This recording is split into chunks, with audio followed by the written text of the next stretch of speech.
एक जगह एक लोभी और निर्दय शिकारी रहता था। पक्षियों को मारकर खाना ही उसका काम था। इस भयंकर काम के कारण उसके परिवार ने भी उसका त्याग कर दिया था।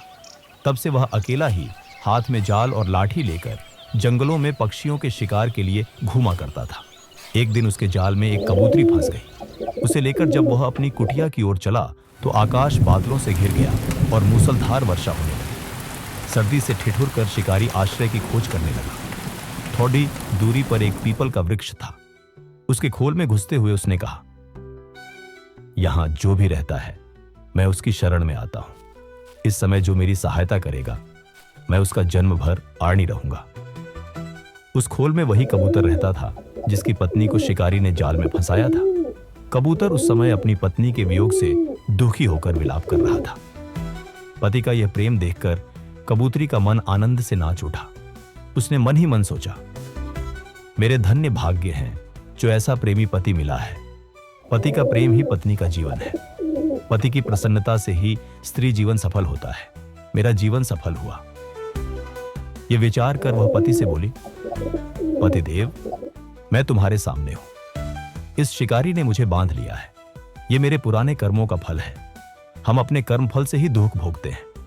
मेरे बंधन की चिंता छोड़कर तुम इस समय अपने शरणागत अतिथि की सेवा करो। जो जीव अपने अतिथि का सत्कार नहीं करता उसके सब पुण्य छूटकर अतिथि के साथ चले जाते हैं और सब पाप वहीं रह जाते हैं। पत्नी की बात सुनकर कबूतर ने शिकारी से कहा, चिंता ना करो शिकारी, इस घर को भी अपना ही जानो। कहो, मैं तुम्हारी कौन सी सेवा कर सकता हूं? शिकारी ने कहा, मुझे सर्दी सता रही है, इसका उपाय कर दो।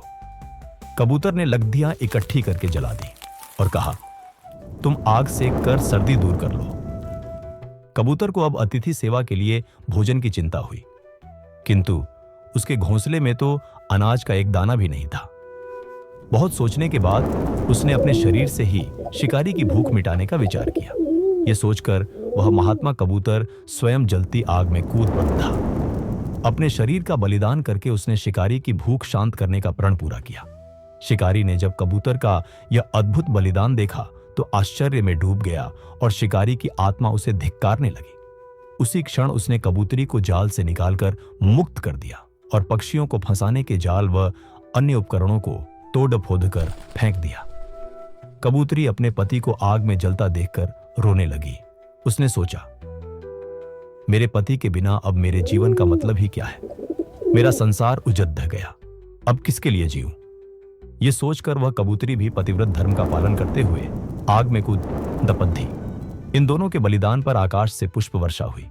शिकारी ने भी उस दिन से प्राण हिंसा छोड़ दी। तो दोस्तों, ये थी हमारी आज की कहानी। कैसी लगी कमेंट में बताना जरूर। ऐसी ही और वीडियो देखने के लिए हमारे चैनल को सब्सक्राइब करें तथा वीडियो को लाइक और शेयर करें। धन्यवाद।